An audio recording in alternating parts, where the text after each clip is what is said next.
Hello guys, good evening to all of you. Once again, welcome back on my YouTube channel. Now learn with concept with Archana Sharma signing इन।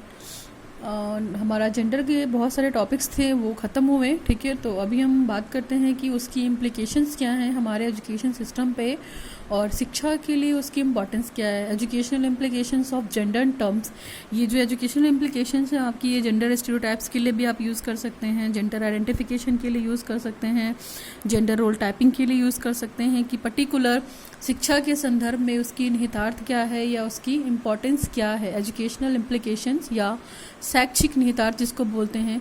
और ये important भी है, educational importance भी बोल सकते हैं इसको आप, ठीक है, कि इम्प्लीमेंटेशन क्या है। नाउ स्टार्ट करते हैं, छोटा सा वीडियो होगा। Now we consider the educational implications to this topic.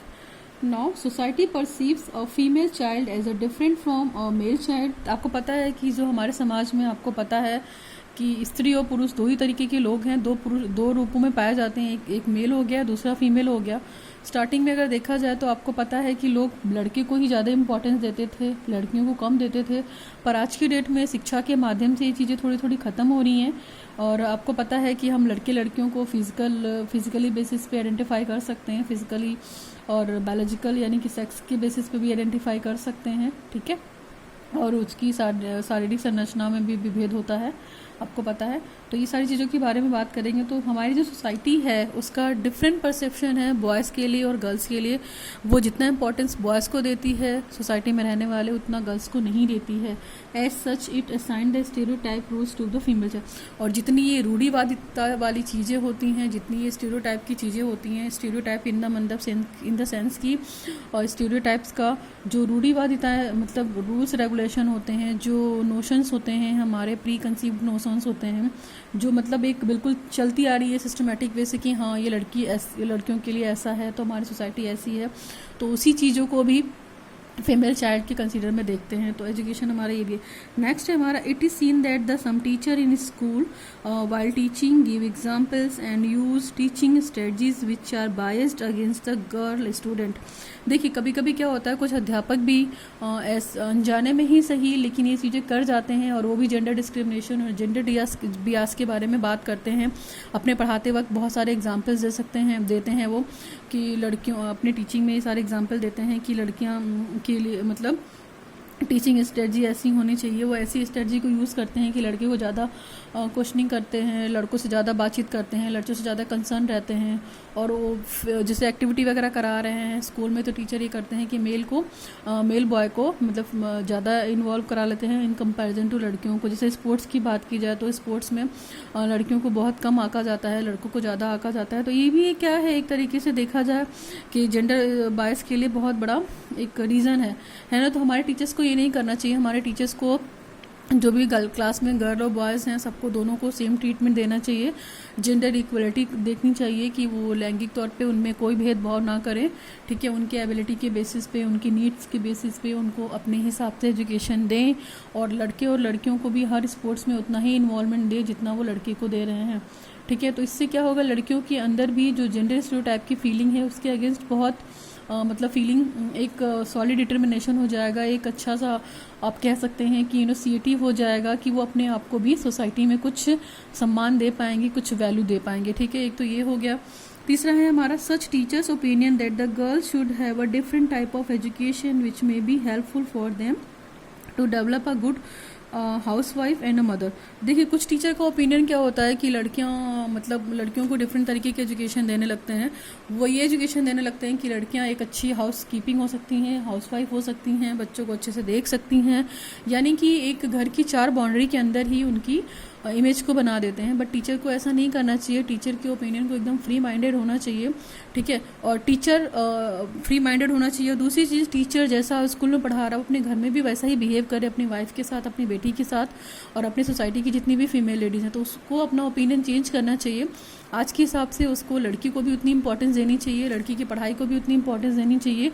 उसको हर फिजिकल एक्टिविटी में, कल्चरल एक्टिविटी में, सोशल एक्टिविटी में, इवन जो सोशलाइजेशन के प्रोसेस हो रहे हैं उसमें भी लड़कियों को प्रॉपर इन्वॉल्व करना चाहिए। ताकि लड़कियों के अंदर से ये चीज़ निकल जाए कि हमारी तो कोई वैल्यू नहीं है, हम सोसाइटी में बिल्कुल नील हैं, ठीक है।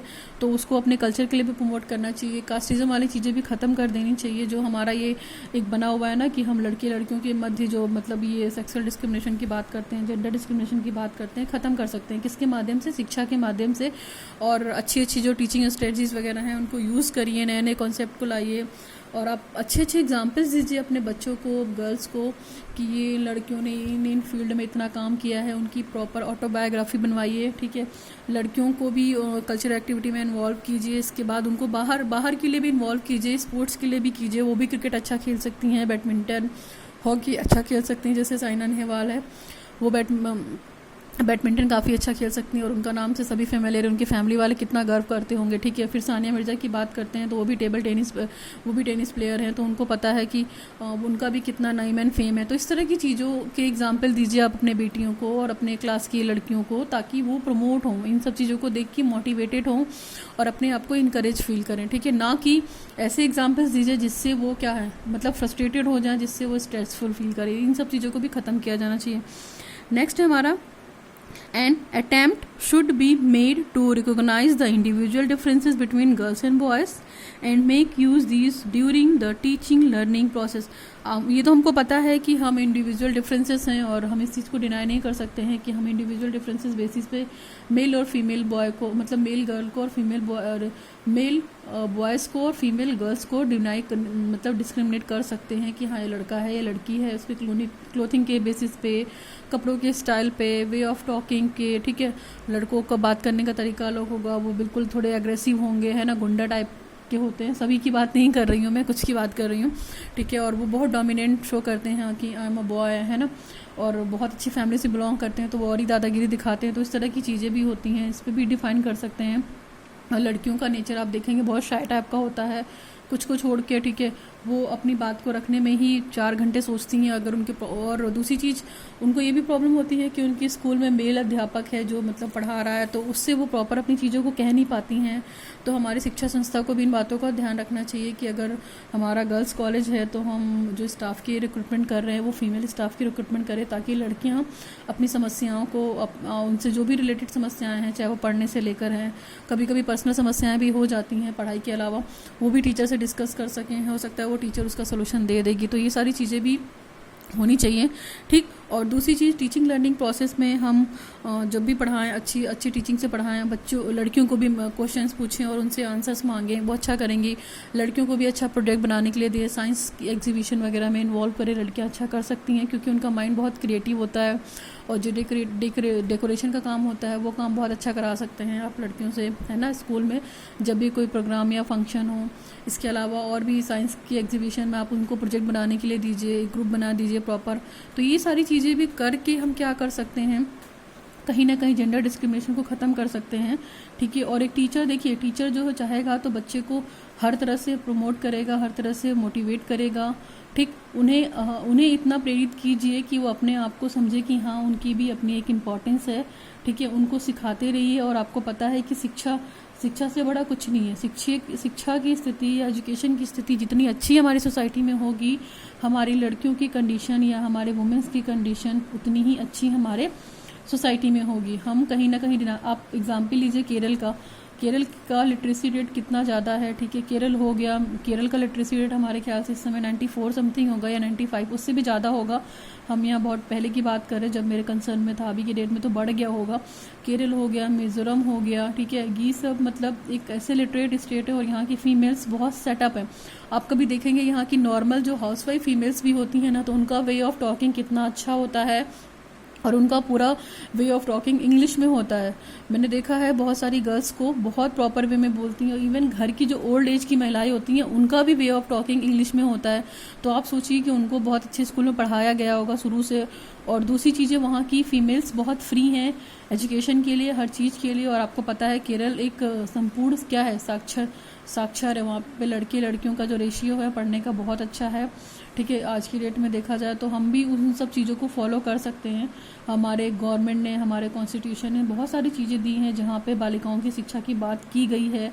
तो हमारी एजुकेशनल इम्प्लीकेशन जेंडर की रिगार्डिंग यही है कि जेंडर बायस को उसको ख़त्म करें, जेंडर आइडेंटिटी को ख़त्म करें। ठीक है, सबकी अपनी अपनी अपनी जगह इंपॉर्टेंस है, लेकिन एक शिक्षा ही यही वह टूल है, ठीक है, या शिक्षा ऐसा इंस्ट्रूमेंट है जो एक पिलर की तरीके से काम कर सकता है आपके लिए, आपकी सोसाइटी के लिए, और आपकी सोसाइटी की जो गर्ल्स की कंडीशन है उसको बेटर बना सकता है। यानी कि स्त्रियाँ जितनी शिक्षित होंगी वो प्रॉब्लम का सोल्यूशन भी उतनी जल्दी निकाल लेंगी, और वो पढ़ लिख कर अपने फैमिली की रिस्पॉन्सिबिलिटी भी उठा सकती हैं। ऐसा नहीं है कि लड़कियां कमा कर अपनी फैमिली को नहीं पाल सकती हैं। आप एक बार उन्हें वो अपॉर्चुनिटी दीजिए, आप उन पर वो एक बार बिलीव दिखाइए, तो इससे उनको मोटिवेशन मिलेगा, इससे उनको इनकरेजमेंट मिलेगा। ठीक है, इसके लिए जैसे एजुकेशन डिपार्टमेंट वगैरह हैं, है ना, वुमेन डिपार्टमेंट है, women department of women education है, तो ये सारी चीज़ें भी हैं जो बहुत हेल्प कर रही हैं। तो ओवरऑल यही इम्प्लीकेशन है, और टीचर का बहुत बड़ा रोल होता है, आपको पता है, बच्चों को मोटिवेट करने में। अगर टीचर ही डिनाई करने लगेगा, जेंडर बेस करने लगेगा, डिस्क्रिमिनेट करने लगेगा कॉलेज लेवल में या अपने क्लासरूम में, तो चीज़ों को गलत कंसीडर हो जाएगा और वो लड़कियां उसे किसी और वे में ले जाएंगे। तो ये तो था हमारा जेंडर के कॉन्सेप्ट में एजुकेशनल इम्प्लीकेशन की, उसकी इंपॉर्टेंस क्या है, बहुत इंपॉर्टेंस है, मैंने यहाँ डिस्कस कर दिया है। इन केस आपको दिक्कत हो तो आप मुझे कमेंट सेक्शन में कमेंट कीजिए। और that is more all about the educational implication. I hope आपको क्लियर हो गया होगा। ठीक है, thanks for watching the video. अगर आपको वीडियो अच्छा लगे तो आप लोगों तक शेयर कीजिए, सब्सक्राइब कीजिए मेरे चैनल को, ताकि जो ये डेली क्लासेस चल रही हैं बीएड की, आपको इसकी नोटिफिकेशन मिलता रहे और इसके रिगार्डिंग जो भी वीडियो अपलोड होता है वो भी मिलता है। ठीक है, thanks for watching the video. Now signing off, learn with concept bye Archana Sharma.